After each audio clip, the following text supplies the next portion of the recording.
It's so crazy to have encountered so many property sellers that I've served over the years selling their properties. Now, they thought they made a profit on the property that they sold, but in actual fact, they did not. And here are some of the things that they didn't realize. Assuming they have bought a property for $1 million and they, over the span of 5 to 10 years, now this property have appreciated about $100,000 to $200,000. Today, they sell this property at $1.2 million. And when I did a profit and loss analysis with them, they realized the amount of cost that went into this property and they are not able to recover it even after the property has appreciated $200,000. So these are costs like things like stamp duty, renovation, property tax, legal fee, maintenance fee, agent fees when they sell this property, and inflation.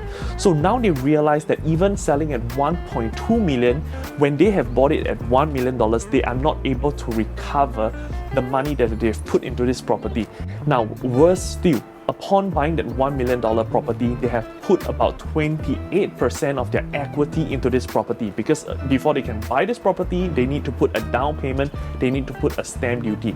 And this is loss of opportunity cost for these people. So if you ask me, what is the solution to this? Here are 3 tips that you can consider. Number 1, rent the property that you want to stay, and the equity that you have, you can invest it in something else or a property that will give you the highest possibility of a capital appreciation. Number 2, you need to understand your criteria on selecting a property to buy.